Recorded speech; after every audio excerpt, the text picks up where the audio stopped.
Oke, kita semua udah pada tahu lah ya apa yang terjadi sama Tempo. Mereka dikirimin kepala babi. Gue jadi pengen cerita mengenai suatu periode dalam hidup gue waktu gue masih SMP dan itu zaman Orde Baru yang terjadi.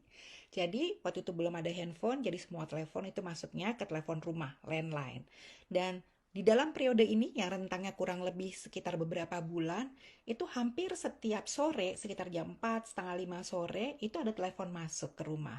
Dan biasanya gue yang ngangkat karena gue yang ada di rumah. Kadang-kadang adik gue Inayah yang waktu itu bahkan masih SD, kadang-kadang dia juga yang ngangkat tapi paling sering gue. Dan setiap kali gue ngangkat telepon dan gue bilang halo, maka ada suara dari seberang gitu yang suaranya adalah suara laki-laki, biasanya menggelegar, nadanya marah, mengintimidasi dan ngebentak gitu. Terus dia akan ngomong, "Heh, bilang sama bapak kamu, suruh dia berhenti bicara. Kalau enggak, kamu akan saya kirimin kado yang bagus banget dan gede, isinya kepala bapak kamu." Gitu. Abis itu dia akan ketawa-tawa, abis itu dia tutup telepon. Besoknya sore kurang lebih jam yang sama akan ada telepon lagi yang kurang lebih begitu juga gitu nadanya. Mungkin kadang-kadang potongan tubuh yang mana aja yang beda gitu, tapi intimidasi dan terornya kurang lebih sama.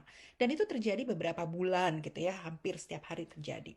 Nah, kalau kita sekarang balik sama apa yang dialamin oleh Tempo, tentu yang gue alamin dengan yang dialamin Tempo ada perbedaannya. Kayak misalnya ya kalau di gue itu hanya sekedar audio gitu dan gue nggak tahu, gue nggak ngelihat langsung. Sementara yang dialami oleh Tempo bentuknya jelas ada kepala babi dan itu sangat visual, ada di depan mata, termasuk darah-darahnya dan segala macam. Lalu kemudian yang juga menurut gue sama dan kita perlu pikirkan sama bareng-bareng adalah penerima pesannya.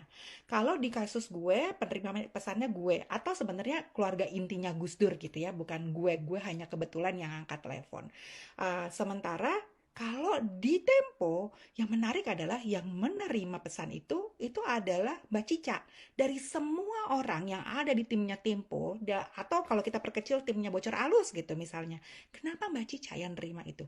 Kenapa dua-duanya menargetkan perempuan dan bahkan di dalam kasusnya keluarga Gus Dur, anak-anaknya yang masih minor gitu, masih di bawah umur. Ini menarik banget buat kita pikirin kenapa, alasannya apa di balik itu. Tapi walaupun ada perbedaan, sebenarnya pesannya sama.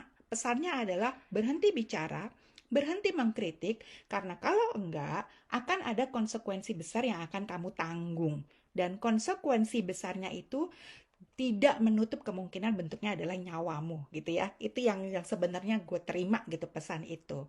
Tapi tentu saja ya kalau kita dipaksa dan diteror untuk berhenti bicara, biasanya malah kita kan nggak akan berhenti bicara, bukan gitu.